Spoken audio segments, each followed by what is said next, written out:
So guys, इस video में देखेंगे मेडिसिनल केमिस्ट्री 2 यूनिट 1 और ये लेक्चर 1 है जो कि 5th सेमेस्टर का सब्जेक्ट है। सबसे पहले हम लोग डिस्कस करेंगे कौन कौन से टॉपिक्स को हमने कवर अप किया है। सो गाइस, जो भी हम आपको एक्सप्लेन करेंगे बहुत ही सिंपल वे में एक्सप्लेन करेंगे थ्रू चार्ट और डायग्राम की हेल्प से, जिससे आपको एक एक वर्ड, एक एक टॉपिक, एक एक पॉइंट अच्छे से समझ आए। तो गाइस, एक बार वीडियो को जरूर देखें ताकि आपको अच्छे से समझ आए। रियली आप एक ही बार में अच्छे से ये सारे टॉपिक समझ जाओगे। जिसमें पहला टॉपिक है इंट्रोडक्शन ऑफ हिस्टामिन, जो कि हमने बेसिक लिया है सबसे पहले। उसके बाद बायोसिंथेसिस देखेंगे हिस्टामिन का, जो कि जरूरी है। और फिर हिस्टामिन रिसेप्टर, जो कि 4 टाइप के रिसेप्टर होते हैं, वो हम आगे पढ़ेंगे। उसके बाद डिस्ट्रीब्यूशन देखेंगे, यानी जो हमारा बॉडी है इसके डिफरेंट डिफरेंट लोकेशन पे कहाँ कहाँ ये प्रेजेंट होते हैं।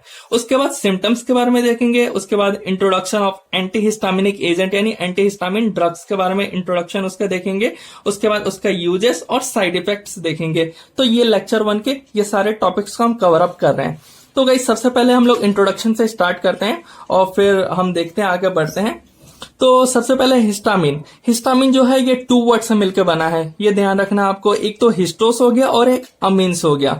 जो हिस्टोस होते हैं ये इनका मतलब होता है टिश्यू, और अमीन्स का मतलब होता है अमीनो ग्रुप्स। इसलिए जो हिस्टामिन है ना, इसको हम लोग टिश्यू अमीन्स भी बोलते हैं। अब ये हिस्टामिन है, इसका स्ट्रक्चर के बारे में जानते हैं। सबसे पहले जो हमारा हिस्टामिन है ना, ये कंटेन करता है एक इमिडाजोल ग्रुप और इथाइल चेन, और जो इथाइल चेन के एंड टर्मिनल पे अमीनो ग्रुप प्रेजेंट होता है, यानी अटैच होता है। तो गाइस, अगर हम इसका नोमेनक्लेचर की बात करें तो इसका नेम अगर पुटअप करें तो यहाँ पे गाइस देख सकते हो, इथाइल चेन यानी 2 कार्बन चेन, 1 और 2। तो ये अल्फा कार्बन हो गया और ये बीटा कार्बन हो गया। तो बीटा के साथ क्या अटैच है? इमिडाजोल। तो अगर हम लोग कंप्लीटली इसका नेम ले तो इसको हम बोलेंगे बीटा इमिडाजोलाइल इथाइल अमीन। अगर वैसे हम लोग नंबरिंग में देखें तो फर्स्ट कार्बन ये है, सेकंड कार्बन ये है, सेकंड कार्बन के साथ इमिडाजोल है, तो 2 इमिडाजोलाइल इथाइल अमीन। तो जो हिस्टामिन होता है ये बीटा इमिडाजोलाइल इथाइल अमीन डेरिवेटिव्स होते हैं, जो कि फाउंड होते हैं all tissue of human body और एनिमल्स।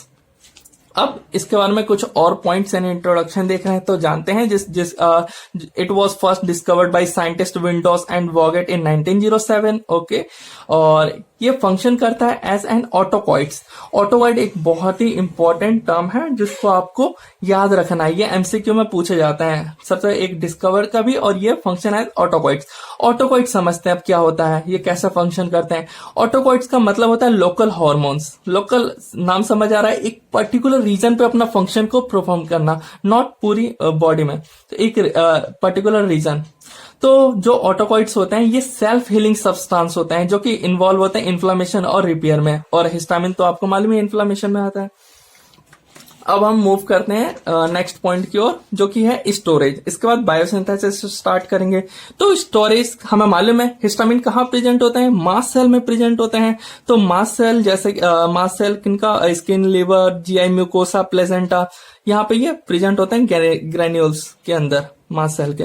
और ये नॉन मास्ट सेल में भी प्रेजेंट होते हैं गाइस, जैसे कि neurons, epidermis, vascular, endothelial cells.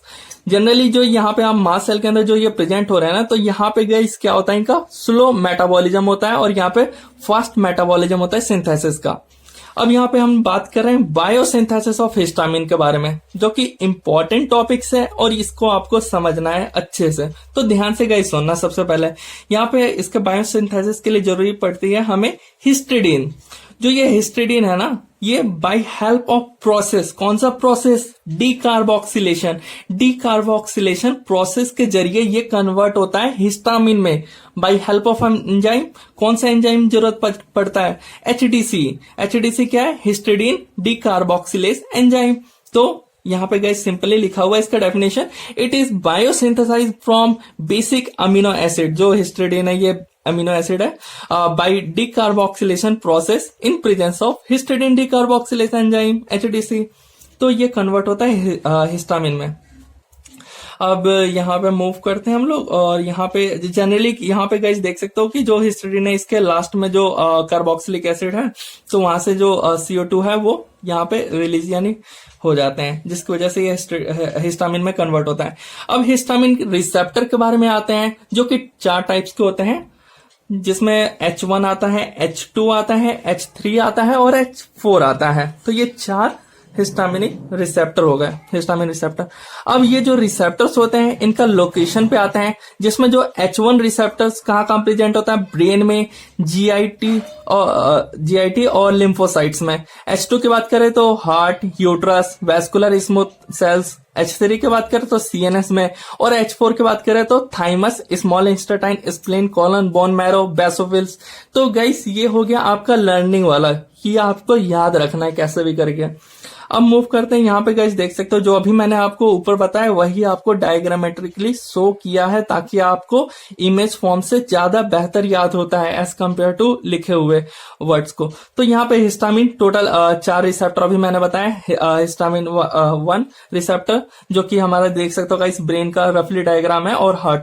तो यहाँ पे ये प्रेजेंट होते हैं, मास सेल से रिलीज हो रहे हैं। और यहाँ पे गाइस देख सकते हो डिफरेंट H1 रिसेप्टर को ग्रीन से शो किया हुआ है, H2 रिसेप्टर को ब्लैक से शो हुआ है, H3 को जेल ब्लू से, और ये बॉल ब्लू से शो हुआ है। तो जनरली पता नहीं चल रहा होगा, बट ये डिफरेंट रिसेप्टर को मैंने शो किया है डिफरेंट कलर से। तो गाइस नोट्स बनाते वक्त ये ध्यान रखो कि आपके पास डिफरेंट पेन्स होने चाहिए। जैसा कि गाइस यहाँ पे आप देख सकते हो डिफरेंट पेन्स से करने से हमें जो लर्निंग कैपेसिटी है वो भी इंक्रीज होती है, समझने की भी। तो गाइस बहुत हेल्पफुल होता है। तो H2 के लिए देख सकते हो गाइस स्टमक, ब्रेन हो गया, और यहाँ पे हार्ट हो गया। तो ऐसे ही H3 और H4 के लिए मैंने बना रखा है ताकि आपको याद करने में इजी हो। अब यहाँ पे आते हैं, सबसे इंपॉर्टेंट है हिस्टामिन रिसेप्टर के बारे में हम पढ़ रहे थे। तो हिस्टामिन रिसेप्टर जनरली ये बिलोंग करते हैं किनके फैमिली से, तो जी प्रोटीन कपल रिसेप्टर, जो कि हमने 4th सेमेस्टर में पढ़ा हुआ है। दिख नहीं रहा होगा अब, आई होप अच्छा। अब हिस्टामिन जो होते हैं ये केमिकल मैसेंजर होते हैं जो कम्युनिकेट करते हैं इंफॉर्मेशन को एक सेल से दूसरी सेल के अंदर। और जो ये कम्युनिकेट करते हैं एक सेल से दूसरी सेल से, जिसकी वजह से ही तो वेरियस फिजियोलॉजिकल फंक्शन परफॉर्म कर पाते हैं हमारे बॉडी के अंदर। और एक इम्पॉर्टेंट पॉइंट है जैसे कि यहाँ पे देख सकते हो, और ये बहुत ही इंपॉर्टेंट रोल प्ले आउट करते हैं हमारे एलर्जिक, इन्फ्लामेशन रिस्पॉन्सेस, और रेगुलेशन करते हैं गैस्ट्रिक एसिड सिक्रीशन को। अब यहाँ पे आते हैं, जो रोल है हिस्टामिन का हमारे बॉडी के अंदर वो है एलर्जी रिएक्शन, इन्फ्लामेशन करना, गैस्ट्रिक एसिड सिक्रीशन के लिए, न्यूरोट्रांसमीटर इन द ब्रेन। तो गाइस इसी के लिए हमें जरूरत पड़ता है एंटी हिस्टामिन ड्रग्स के लिए। तो गाइस यहाँ पे आप देख भी सकते हो, यहाँ पे मैंने ले भी रखा है एंटी हिस्टामिन ड्रग, जैसे कि यहाँ पे रेनिटेरिन देख रहे हो। तो ये हम आगे थोड़ी देर में देखेंगे, या फिर और भी देख सकते हो, जैसे कि यहाँ पे सिट्रिजन देख सकते हो। तो हम अभी थोड़ी देर में इन पे भी आएंगे और आपको समझाएंगे। तो गाइस वीडियो बहुत ज्यादा इंटरेस्टेड होने वाला है आपके लिए। सो यहाँ पे आते हैं हम लोग एक्शन ऑफ हिस्टामिन के बारे में। तो एक्शन ऑफ हिस्टामिन, सबसे पहले हम लोग देखते हैं कि जो हिस्टामिन होते हैं वो एक्ट करते हैं प्राइमरीली सबसे पहले H1 रिसेप्टर पे आकर के बाइंड होंगे। जैसे ही मास्ट सेल से रिलीज हुए H1 रिसेप्टर पे आकर बाइंड हुए।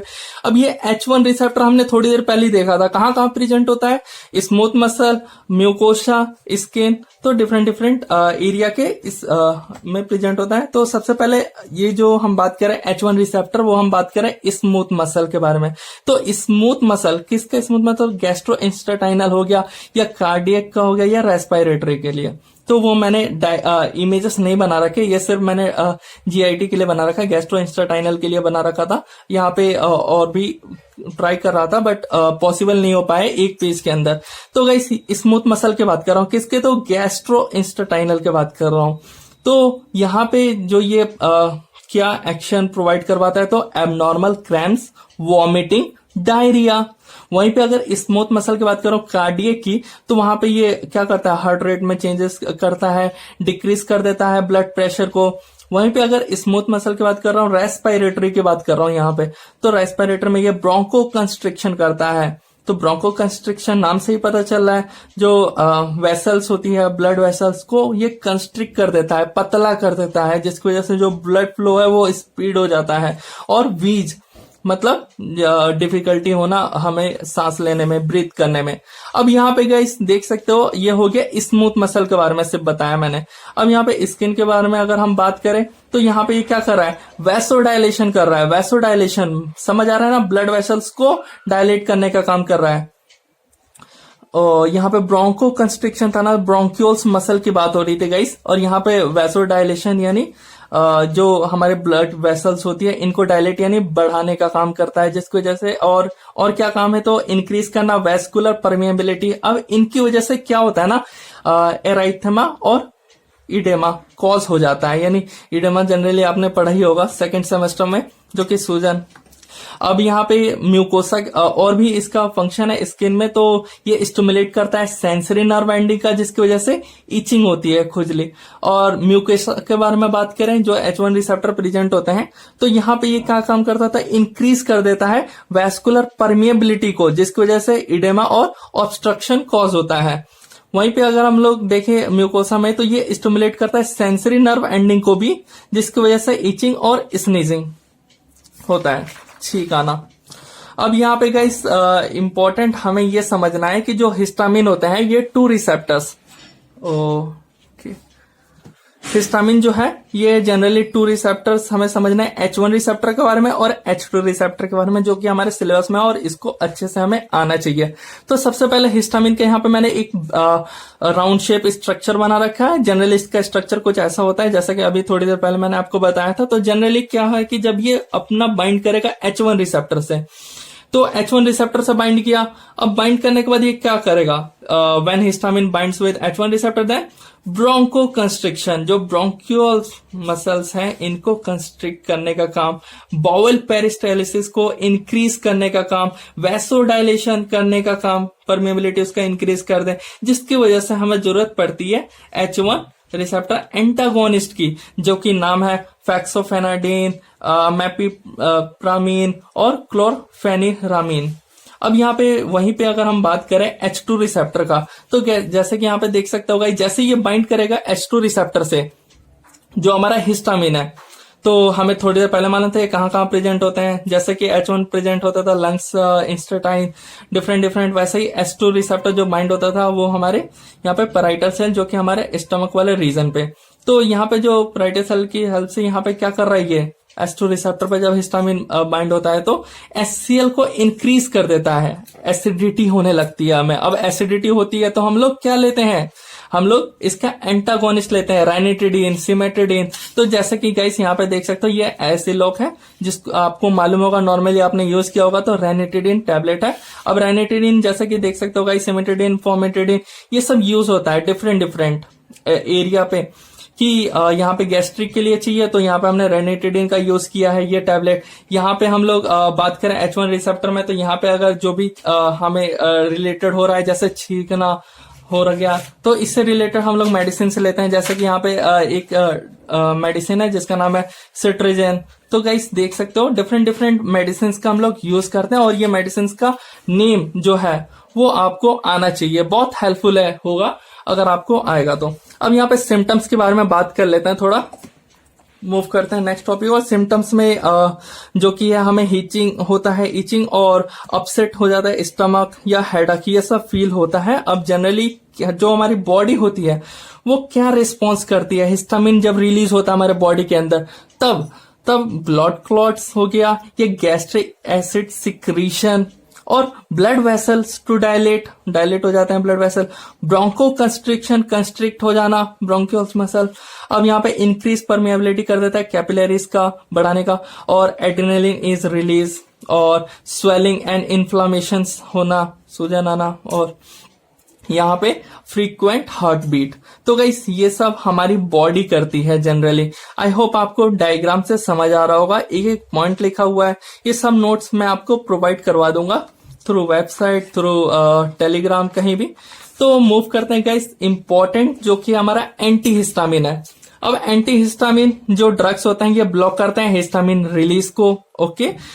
इट रिड्यूसेस और एलिमिनेट, ये रिड्यूस यानी कम कर देते हैं या हटा ही देते हैं जो इफेक्ट है हमारे मेडिएटेड, जो कि केमिकल हिस्टामिन की वजह से हो रहा है। अब यहाँ पे गैस देख सकते हो कि they are mostly used to treat allergic, जैसे कि मैंने अभी आपको बताया था, मेडिसिन भी दिखाया था कि एलर्जी थ्रू पॉलन ग्रेन्स, इन सब से जो भी रिलेटेड से एलर्जीज हो रही है, जिसकी वजह से क्या होता है, छींक आता है, हमें खांसी होता है, तो इन सब की वजह से हमें ये सब मेडिसिन का यूज करना पड़ता है। और कोल्ड एंड फ्लू सिम्टम्स के लिए भी, तो they are available in several different forms, tablets में भी होता है, जेल कैप्सूल में भी, नेजल स्प्रे में भी और आई ड्रॉप्स में भी। ये सब इसके क्या हो गए, फॉर्म हो गए, डिफरेंट डिफरेंट फॉर्म्स जहाँ ये प्रेजेंट होते हैं। अब हिस्टामिन की बात करें, H1 receptor antagonist, H2 receptor antagonist, जहां पे यहाँ पे आप देख सकते हो इसका बेसिक स्ट्रक्चर के बारे में दिखाया है, जिसमें कोई ड्रग का नहीं है, सिर्फ सिंपली स्ट्रक्चर के बारे में बात करें तो 2 फिनाइल ग्रुप यहाँ पे प्रेजेंट है और X, और यहाँ पे स्पेसर, और इसके साथ अटैच होता है हमारे टर्मिनल नाइट्रोजन। तो जहां पे ये X दिख रहा है ना, यहाँ पे हमारा C कार्बन हो सकता है, नाइट्रोजन और ऑक्सीजन हो सकता है। स्पेसर की बात करें तो यहाँ पे हमारे कार्बन चेन जैसे कि CH2 इस टाइप से प्रेजेंट होता है। वहीं पे अगर H2 रिसेप्टर एंटागोनिस्ट की बात करें तो गाइस यहाँ पे आप देख सकते हो, यहाँ पे इमिडाजोल ग्रुप होता है, फिर CH2 और नंबर ऑफ कार्बन एटम्स उसके साथ अटैच होता है टर्मिनल नाइट्रोजन। अब आते हैं फर्स्ट एंटीहिस्टामिन, जो पाइप्रोक्सोन है, वो हमारा फर्स्ट एंटीहिस्टामिन है। जैसे कि गाइस यहाँ पे स्ट्रक्चर देख सकते हो, और इसको डिस्कवर किसने किया था, डिस्कवर करने के लिए इनको नोबेल प्राइज में मिला था, जिनका नाम है जेफ फोर्न्यू और डैनियल बोवेंट, जिन्होंने डेवलप किया था गिनिया पिग एनिमल मॉडल, जो कि एनाफाइलैक्सिस। तो इन्होंने डिस्कवर किया था, और ये गाइस बहुत बार ये क्वेश्चन पूछा है एमसीक्यू में भी, साइंटिस्ट का नाम पूछा है और ईयर भी पूछा है, और फर्स्ट एंटीहिस्टामिनिक ड्रग जो कि पाइप्रोक्सोन है। और यहाँ पे इनको 1957 में, जिसकी वजह से इनको नोबेल प्राइज में मिला था। तो गाइस आते हैं हम लोग जनरल मैकेनिज्म में, यहाँ पे शॉर्ट है, आगे हम लोग लॉन्ग में पढ़ेंगे। तो जनरल मैकेनिज्म क्या है, एक्शन। तो सबसे पहला ब्लॉक करता है एक्शन ऑफ हिस्टामिन रिसेप्टर को, ब्लॉक करने का काम, बिल्कुल ठीक।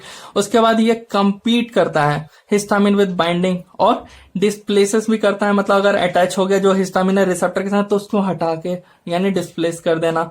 Most beneficial when gives early, मतलब जितना जल्दी हम पॉसिबल हो सके उतना जल्दी दे दो, उतना ही ज्यादा ये इफेक्टिव यानी बेनिफिट करेगा हमें, जितना जल्दी हम लोग एंटीहिस्टामिन ड्रग्स ले लेते हैं। तो अब यहाँ पे आते हैं जो कि हमारे लास्ट के 2 टॉपिक्स बच गए थे, जो कि मैंने आपको स्टार्टिंग में बोला था। एक हो गया यूजेस, क्या क्या यूजेस है एंटीहिस्टामिन ड्रग्स का। तो एंटीहिस्टामिन जो होते हैं ये बहुत इफेक्टिव होते हैं ट्रीट के लिए एलर्जिक रेनिटिस, मतलब कि जो एलर्जीज होती है एंटीजन की वजह से, कोल्ड, फ्लू यानी ये वायरल इन्फेक्शन में भी मदद करता है। एंटीहिस्टामिन हम दे सकते हैं, फूड एलर्जीज में भी दे सकते हैं, है फीवर, हाइप्स हो गया, या इंसेक्ट बाइट्स हो गया, या स्टिंग्स हो गया, तब भी हम लोग एंटीहिस्टामिन ये ड्रग्स दे सकते हैं। कॉमन एंटीहिस्टामिन साइड इफेक्ट, अगर इसका हम लोग नॉर्मली जो साइड इफेक्ट होता है इनकी अगर बात कर रहे हैं तो यहाँ पे हेडेक हो गया, हाइपरटेंशन हो गया, या फिर डिफिकल्टी कंसेंट्रेटिंग, या फिर अपसेट स्टमक, ठीक ठाक ना होना, slow down of normal bodily function, dry mouth होना, ड्राउजीनेस, फैटिग, ये सब इसके कॉमन एंटीहिस्टामिनिक साइड इफेक्ट्स हो गए। तो आई होप आपको गाइस वीडियो अच्छा लगा होगा। वीडियो अच्छा लगा है तो गाइस एक बार जरूर अपने फ्रेंड के साथ शेयर करना, और वीडियो अच्छा लगा हो तो गाइस लाइक करना। ऐसे ही वीडियोस के लिए हमारे चैनल को सब्सक्राइब कर दो अगर पहली बार देख रहे हो तो। मिलते हैं गाइस नेक्स्ट इसका लेक्चर 2 में, जब तक के लिए बाय बाय।